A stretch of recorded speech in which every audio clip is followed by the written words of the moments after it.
រឿងរ៉ាវជីវិតយើងតែយើងដឹងទេថាការប្រើប្រាស់ជីវិតដោយធ្វើអ្វីៗគ្រប់យ៉ាងគ្រាន់តែដើម្បីបង្គ្រប់ការគិតរបស់មនុស្សជុំវិញខ្លួនយើងកំពុងតែបំភ្លេចខ្លួនឯងពុំបានផ្ដល់ឱកាសរីករាយឲ្យខ្លួនឯង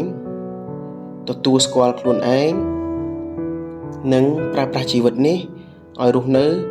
ដោយយើងជាខ្លួនឯងស្ថានភាពជីវិតទំនាក់ទំនងគ្រួសារ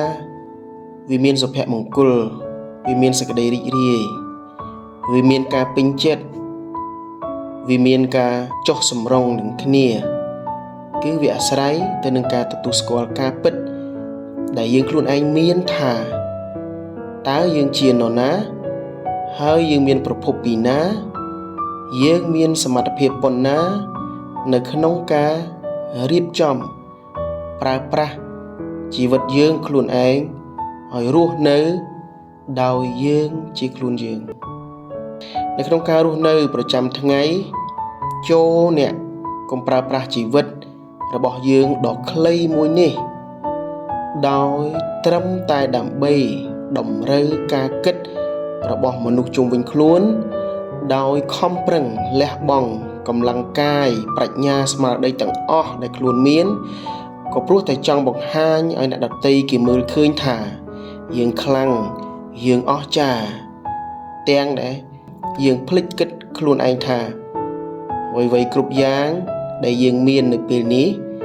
យើងខំនៅពេលនេះគឺយើងធ្វើដើម្បីខ្លួនយើងការរស់នៅមិនមែនត្រឹមតែដើម្បីតម្រូវចិត្តនរណាម្នាក់ឡើយសេចក្តីសុខការរីករាយស្នាមញញឹមទំនុកចិត្តវាអាចមានគ្រប់ពេលវេលានៅពេលដែលចិត្តវិញ្ញាណរបស់យើងអាចស្គាល់ខ្លួនឯងថាយើងជានរណាហើយរស់នៅដើម្បីនរណានៅពេលដែលយើងគិតយ៉ាងនេះ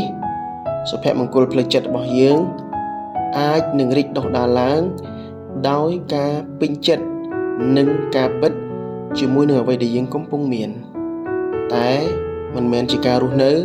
ដើម្បីរត់តាមការគិតពីអ្នកដទៃហើយព្យាយាមយកខ្លួនយើងទៅប្រៀបធៀបនឹងអ្វីដែលគេមាននោះឡើយ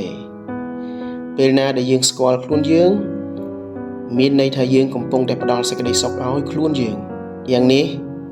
ចូលអ្នករស់នៅដោយពេញចិត្តនឹងសកម្មភាពប្រចាំថ្ងៃរបស់អ្នកដោយស្គាល់ពីកម្លាំងស្មារតីបញ្ញារបស់អ្នកហើយរស់នៅដើម្បីអ្នកជាខ្លួនអ្នកដើម្បីគ្រួសារអ្នក